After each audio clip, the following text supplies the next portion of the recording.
Max. Come on, watch the gate. Whoa!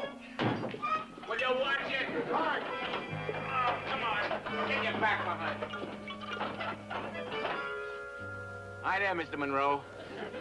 I hope I'm not bothering you. Oh, no. You're not bothering us at all. You can understand I was worried. All right, Max. All ahead flank.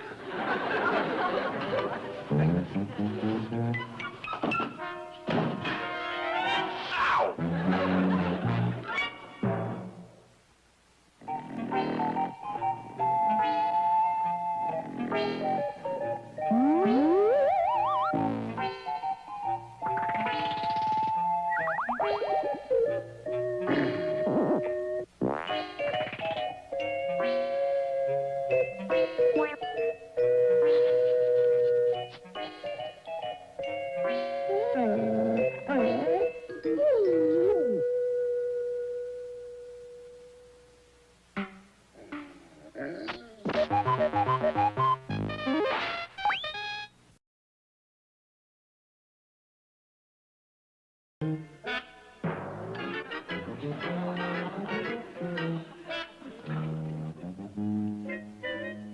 I always thought you can draw better than that. I can, but not in an office next to a freight elevator that should have been condemned 30 years ago. That's very small of you, John. Perhaps it is. But until such time as I get more stable surroundings, I will do my writing and drawing at home. You mean every day? Exactly. But, John, that's okay on weekends. Writing and drawing at home every day is not work. What is it, I'd like to know? It's a hobby. I'm entitled. Anyway, when you get me a better place to work, call me up and let me know. But I don't have another office. Then get a new elevator. There are two things that a wife can't stand. A husband coming home early or a husband coming home late. Or one other thing. A husband coming home in the middle of the day. What are you doing home in the middle of the day? I'm going to work at home. What's the matter with your office? I can't work there. The conditions are intolerable. Very well, John. But please try not to be underfoot all the time. I am not going to be underfoot. I just thought you'd like to have me home for a little while. Of course I would, but you sounded as if you were home for good. Well, I'm not. Well, that's wonderful, dear. I mean, you know what being together all the time can do to a marriage. You're so right, dear. It was stupid of me to have forgotten. How's Hamilton? He can go kiss a baboon. That's how Hamilton is. Who can go kiss a baboon? What are you doing home at this hour? Don't you feel well, darling? Do you have a fever? I'll bet she has the mumps. You are kidding. Well, she hasn't had them yet. Neither have I. John, this is no time to think of yourself. On the contrary. Swallow. I'm not sick. Good for you. Well, then, what happened, Lydia? What's wrong? I've left school and I'm not going back till they change my seat. Why do you want to change your seat? I sit in front of Johnny Bascom. Copies my work and pulls my hair. He didn't send me a Valentine. Well, Lydia, life is fraught with minor discomforts. It's very distracting and interferes with your concentration. If I want to go to Yale, I've got to start getting straight A's now. And I'll never get straight A's if I can't concentrate. Nobody in our family ever went to Yale. Why wasn't I told of this? Lydia, what do you intend to do in the meantime? Well, why can't we get me a tutor and I could study here at home? And have you underfoot all the time, too? Who else is going to be underfoot? Well, by an odd coincidence, your father doesn't like his seat at the office. That has nothing to do with it. You are going back to school immediately. Why? John, you see, this is what comes of a man being home when he shouldn't be. Now, this is really a mother's problem. Personally, I don't think it's anybody's problem but mine. After all, it's my seat. I'm the one who has to sit in it. John, please let me handle this. Lydia, I am your mother. Ellen, please. That is totally irrelevant.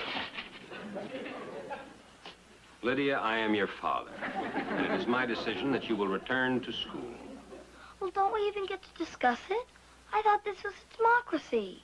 The United States of America is a democracy. This house is not. In this house, I am the ruler. Isn't that the same as a dictator? The difference is minute. Daddy, could I please ask just one more why? Because I'm bigger than you are, I outweigh you, and I can whip you with one hand tied behind my back. Daddy! You mean you intend to force me to go back to school? Exactly. May I have a word with you in the living room? You notice how I'm asked to leave the room, not the child? John, veiled threats simply don't work with a sensitive child like Lydia. Couldn't you see how near tears she was? It was not a veiled threat. It was a direct threat, open and above board. Now, look, you stop that. You're being a writer again. You just stop that. That's how you escape from everything. You don't meet the issue. You turn the phrase. That's what you live by. Ellen, let me assure you this is all for her own good. Now, when Lydia has had a chance to think this all through, she'll come to us and she'll say, Goodbye, Mother. Goodbye, Father. It's been a nice 10 years. Lydia. well, what do you think you're doing? If you're going to force me to go back to school, you leave me no alternative but to run away. Leave home. John, talk to her. About what? John, may I have a word with you in the kitchen? Yes, dear.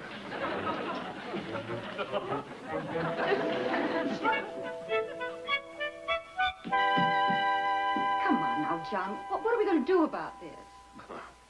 Wish her well. Let her go. No, be serious. I am. If we let her get away with this, every time she wants something and we say no, she'll threaten to run away. But she's only 10 years old. With the IQ of a 55-year-old CPA. I say let her go. See how far she gets.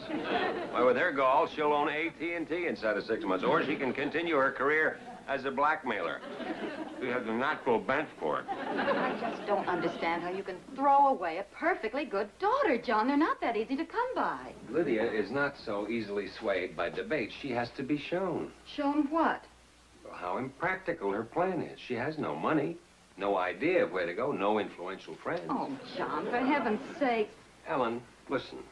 I love you, and I love her too. And I want us all three to go on living happily here with our dogs and our mortgages and our mutual respect for each other and our interesting little problems.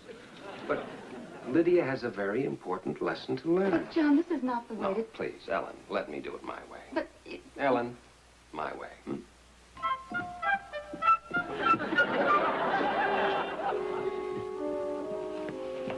Lydia, your mother and I have been reviewing the situation, and we find that your point of view is a reasonable one and not without foundation. Thank you. That's all right. We don't want you to think of your parents as being unsympathetic. Have you any idea of where you'll be going? New York. New York? Oh, John. Ellen. Oh, well, what I meant was that so far away, Lydia, couldn't you possibly start a new life for yourself somewhere here in the neighborhood? I don't see how. Of course not.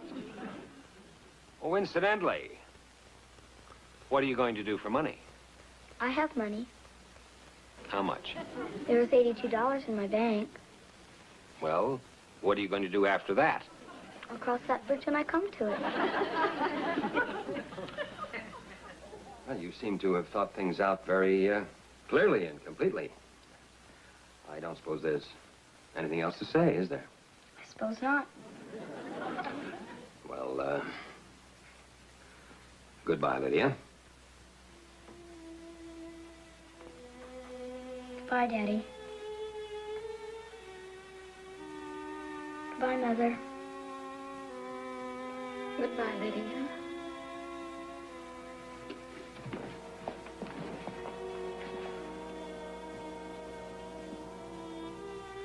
You will write, if only a postcard.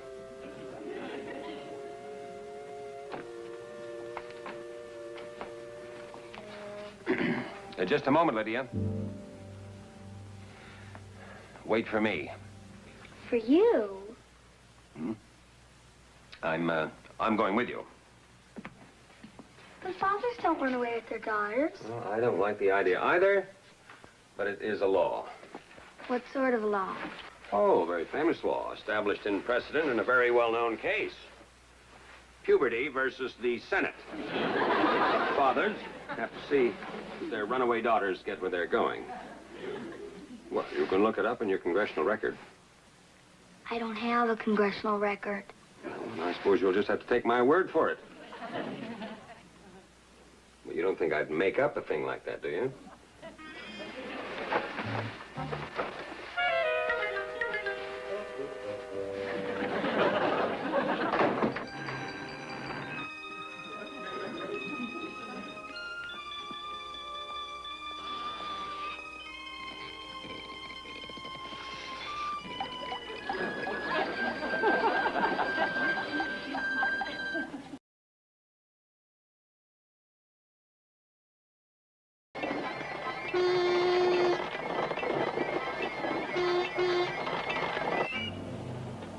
Here's one.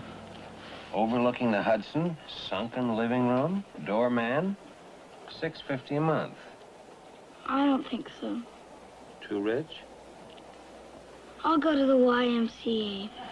You can't go to the YMCA. You have to go to the YWCA. I suppose you know why. Yes, I thought you would. Oh, here's another one. Single room with respectable family. Nah, you wouldn't want that. That's what you're trying to get away from.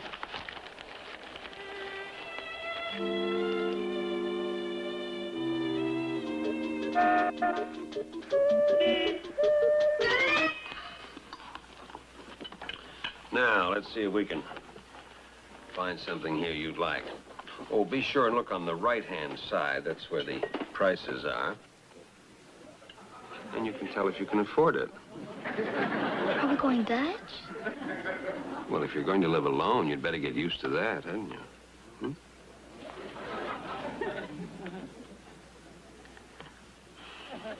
Anything wrong? You sure you're not having second thoughts? No. Well, good, good. But I've decided where I'm going to stay. Excellent. Where? I'm going to live with Aunt Kate, Who's Aunt Kate? your sister. My sister? Oh, I'd completely forgotten about her. A child. Just what I've always wanted. It's nice of you to say so, Aunt Kate. Oh, and I mean every word of it. You fulfill me, my darling. Now, how about some lunch? No, thank you. Oh, well, then you just make yourselves comfortable. I'll go throw myself together. It's show and tell at the clinic today.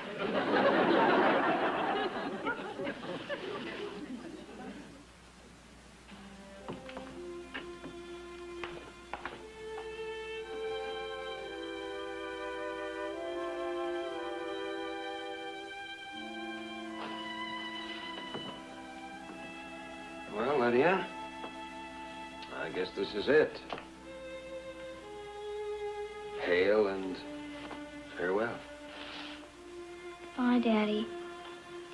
I'll keep in touch. I mean, once in a while. If you wish, Lydia.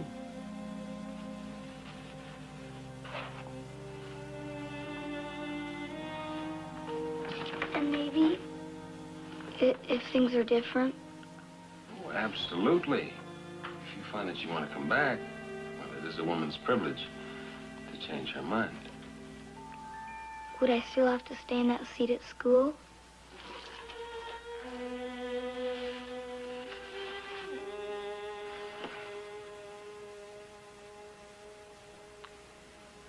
Goodbye, Daddy. Tell Mother this is nothing personal.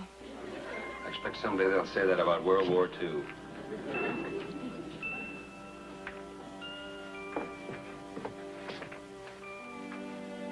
Say goodbye to your aunt for me.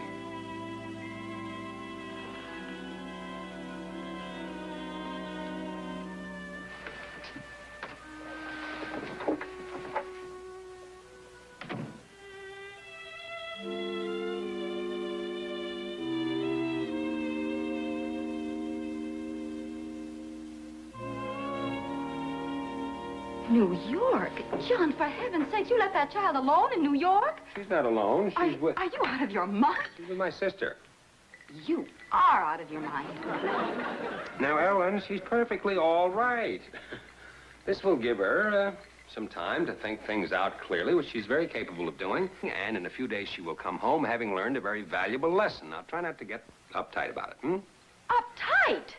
See if you can't look at the thing objectively. Otherwise, you'll go all to pieces. Objectively? Yes. You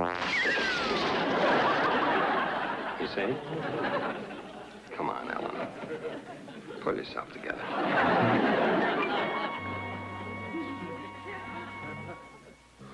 I stayed up here last night. Ellen cried herself to sleep. Break your heart to hear her. Well, I mean, I'm every bit as concerned as she is about Lydia's welfare, but what she doesn't understand is that it takes courage to raise a kid these days. I mean, you have to take chances or they'll go bad on you. You can just watch their little personalities curdle like raw milk in a hot room. Anyway, nothing could happen to her, even without Kate. I'll bet that kid could make it on her own. Matches? Matches? Won't you please buy my matches? Won't you please buy from a deserted and freezing child? Matches? Matches? When I was her age, I sold papers. Hi there, kiddo. What's your name? I'm little orphan Lydia. Come on over to the saloon, and I'll buy you a jolt. Why not? Anything's better than standing alone and unloved in the cold.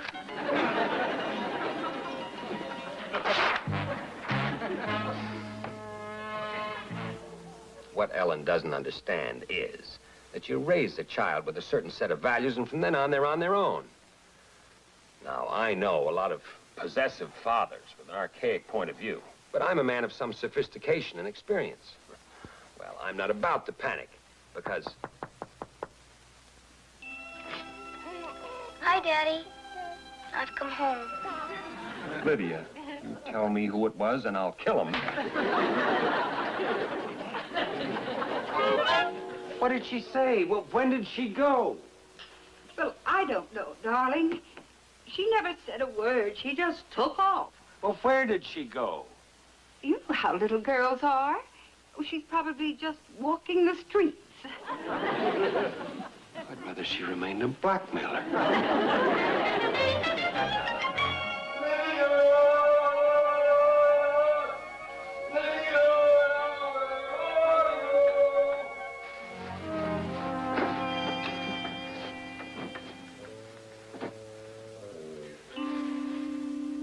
If I call Ellen and Lydia is not at home, it's going to make for a messy evening.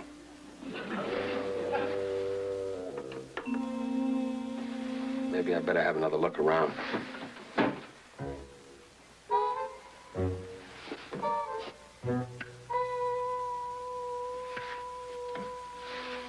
Tell you the truth, I didn't think I'd miss her this much.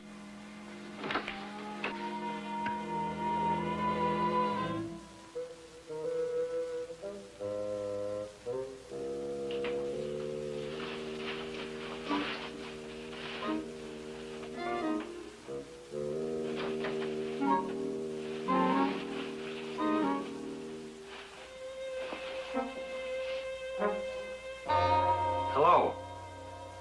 Hello. How are you feeling? Much better. How about you, John? Fine, fine. That's fine. Oh, by the way, is Lydia home? Yes, she's upstairs. You're kidding. John, she came home hours ago. I thought you knew. No? How was I to know? A couple of hours ago?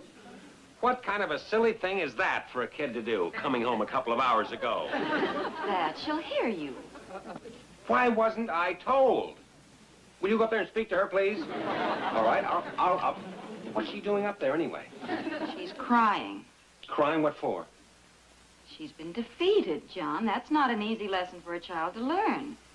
Every grown-up within a 50-mile radius of New York City has ganged up on her and defeated her.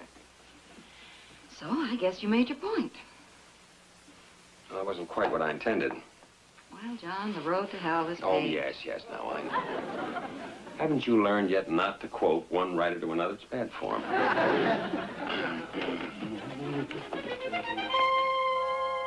It's not that I didn't like it, Aunt Kate. But you could go anywhere. Do anything. Nobody cared. You see, Lydia, rules and regulations do come in pretty handy sometimes. Can they ever be changed sometimes? A little? You suggesting compromise? What's compromise? It's a rather large area located about midway between Miss Skidmore and your Aunt Kate, if you know what I mean. I think so. All right. To sleep, my girl. Yes, sir.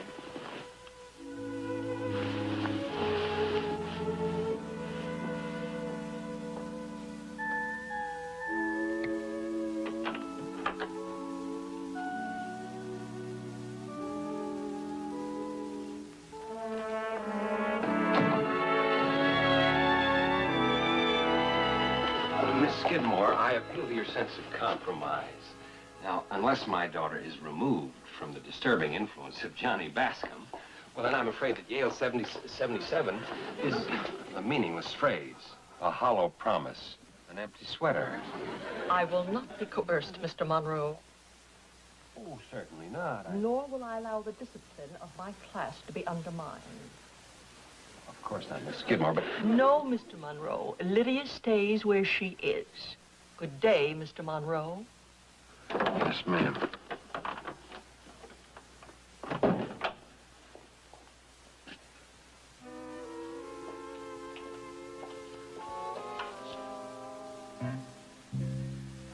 Johnny Bascom, will you change places with Carrie, please?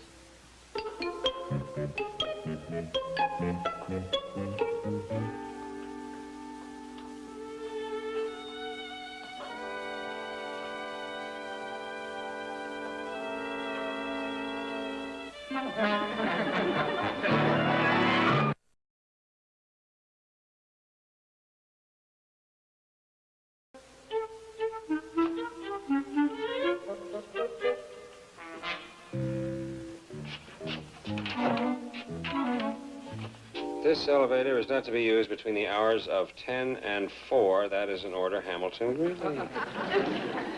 He compromised. Hamilton compromised. Apparently there's a God for cartoonists and writers. And heaven knows we've needed one. You have my thanks.